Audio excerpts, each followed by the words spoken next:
anh mình đăng tải do anh mà kết ở bọc hình đấy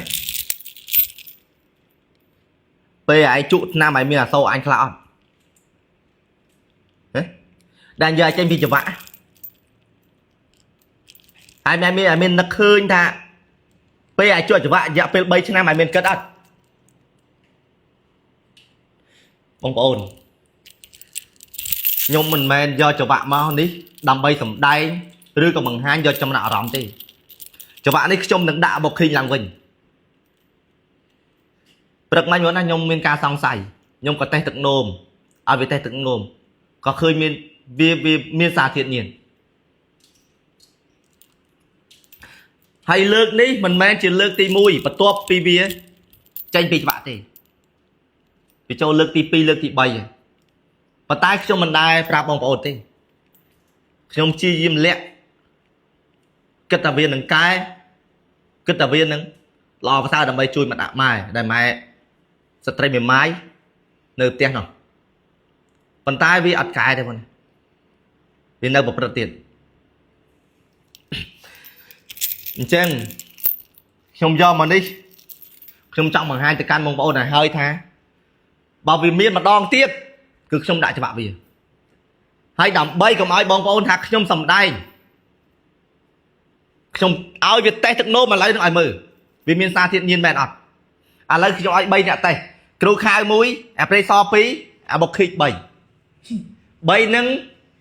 អ្នកណាក៏ដោយមានសារធាតុញៀនពេលនេះខ្ញុំបិទខ្ញុំអត់ទាន់ដាក់ច្បាប់ទេប៉ុន្តែខ្ញុំនឹងតេស្តម្ដងទៀតអ្នកណា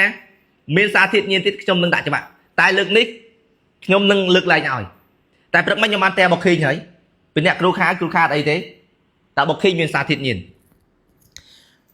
យកទៅនោមទាំង3នាក់យកមកពិនិត្យរៀងខ្លួនអត់មានដោទាំងនោមគ្នានិយាយហើយបាទឥឡូវទឹកនោមរៀងខ្លួនហើយអញ្ចឹងអាណាក៏ដោយពិនិត្យឃើញមានសារធាតុញៀនមេនិយាយហើយណាវគ្គក្រោយមេដាក់ចង្វាក់រយៈពេល1ឆ្នាំខ្ញុំសុខចិត្តពិបាកបើខ្ញុំប្រឡែងទៅមានតែនាំទុកលំបាកទៅកាន់ឪពុកម្ដាយពួកគាត់និងបញ្ហាដល់សង្គមអញ្ចឹងខ្ញុំសុខចិត្តចិញ្ចឹមពួកវាឲ្យបាយវាច្រាស់តាមមកខ្ញុំមិនគេទេខ្ញុំទុកនោមទុកតូនណាអានេះបុកឃីងគ្រូខាវអាប្រេសខ្ញុំបញ្ជាក់បងប្អូនណាតាពិនិត្យទឹកនោមសារធាតុញៀននេះគឺឃើញ1កម្មមានសារធាតុញៀនបើឃើញ2កម្មអត់មានទេអ្នកបុកឃីងគ្រូខាវកដាលអាប្រេសនេះបាទតែហែងហ្នឹងកម្មឬ2កម្មហ្នឹងប្រៃសមែននេះប្រៃសបងប្អូនខ្ញុំតែទឹកនោមនេះខ្ញុំតូនលោតឲ្យទីតូនអាប្រេសតែគ្រូខាវខាតូនទឹកនោមអែមអាខាវខូចតម្រងនោម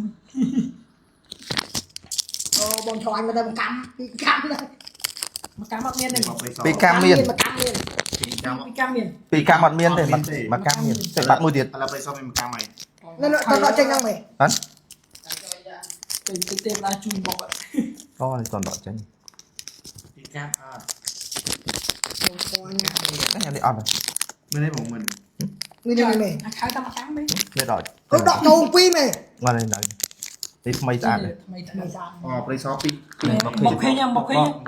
នេះបុកឃីងបុកឃីងមេតំបន់នេះមុខសញ្ញាធំជាងគេមុខសញ្ញាធំគេមុខសញ្ញាអីប្រាប់មិនឃើញហ្នឹងឥឡូវតែស្ដាយបងប្អូនឃើញទៀតអូបងថយ2កម្មអូនអូអាប្រៃស2កម្មប្រៃស2កម្មបង2កម្មរៀតអីប្រៃស2កម្មមើលគ្រូ1កម្មគ្រូខែ2កម្មគ្រូខែឡើង2កម្មហើយគ្រូខែឡើង2កម្មហើយចុយបុកទឹកនោមមានពុះទៀតស៊ូថាលើលោកនេះទៅរកក្រុមហ៊ុនណាបានដូចក្រុមហ៊ុននេះគ្រូខែ2កម្មដែរល្អកាល2កម្មអត់អីដាក់ទៅប៉ុណ្ណាក៏នៅតែ1កម្មនេះមនុស្សជួ2កម្មអស់បងប្អូននេះមើលឲ្យ2កម្មនេះខ្ញុំពេញគ្រូខែនឹងប្រៃស2កម្មនេះបុកឃីងនេះទៅនំបុកឃីងតែគ្មានផុតទេបើជក់ឆ្នាំបុកសញ្ញាអូនណាយ៉ាងណាក៏នៅតែ1កម្មដែរបើមនុស្សជួមានលោអស់ជាតិណាស៊ូអស់ជាតិ1កម្មប្រុលអស់ជាតិយ៉ាងម៉េចទៅ1កម្មមាន1កម្មហ្នឹងទៅនៅឈាមពណ៌3ផ្សែង1កម្មហ្នឹងវិញ mà cam mày chuột đây tháp bờ មានហ្នឹងមិន chuột ពីសា ឥឡូវបងឃើញណា này mà cam លើប្រចាំ mà cam បើបុកឃើញ chút năm bên ក្នុងបុកឃី chuột bạn mày không cho mà cai trái thì chút năm មើលកាម ឥឡូវខ្ញុំសួរសំណួរទៅកាន់បងប្អូនសួរថាអាមនុស្សអញ្ចឹងយើងគួរຕົកនៅទៀតអត់ខ្ញុំនិយាយមែនបងណាការងារអីក៏ខ្ញុំអត់ហត់ដែរប៉ុន្តែរាល់ថ្ងៃខ្ញុំហត់នៃការកែប្រែមនុស្សយកមនុស្សមកអញ្ចឹងតែសួរខ្ញុំធ្វើដើម្បីអីអស់សបាយទេមានធ្វើអីកើតទេ lôi ở chai thì đi through pé như rồi ngày bạc khai ơi thì លុយទាវ វាមានម៉ូតូល្អជិះវាមានទូរស័ព្ទល្អប្រើវាមានប្រាក់ខែចុងក្រោយមក chút tiền វាធ្វើចរិតចឹងហើយប្រាក់ខែមិនត្រឹមប៉ុណ្្នឹងបងណាមានលុយចាយសឹងប្រចាំថ្ងៃទៀតអញ្ចឹងឯងមើលច្បាក់ហ្នឹងឲ្យហើយ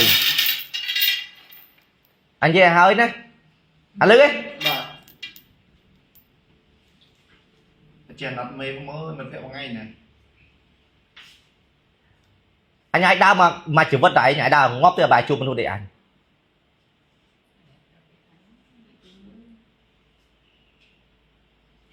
មិត្តភក្តិខំទៅយកឯង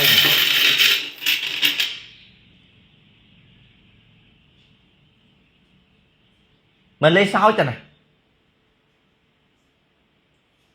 គិតថាយកឯងមកកែប្រែគិតថាកែប្រែបានហើយបានល្អបន្តិចហើយចាប់ដើមលើចាស់ ស្រួលពេកមី សំណាងឯងមិនទៅលួចប្លន់គេបើឯងលួចប្លន់គេទៀតគុកច្បាស់អញគ្មានយកខ្លួនទៅប៊ីតឯទេឥឡូវនេះបងប្អូនណាទោះបីខ្ញុំឃើញវាមានសារធាតុញៀនក៏ដោយខ្ញុំទុកឱកាសឲ្យម្ដងទៀតដោយសារខ្ញុំទី1ទឹកចិត្តជាមិត្តភក្តិទី2អាណិត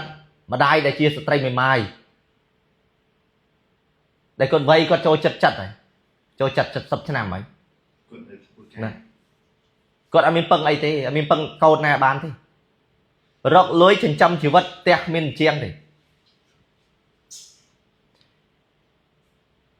អញ្ចឹងខ្ញុំអត់ចង់និយាយច្រើនទេគឺខ្ញុំផ្ដាំប្រាប់បងប្អូនឲ្យហើយថាបើឃើញអាបុកឃីងជាប់ចង្វាក់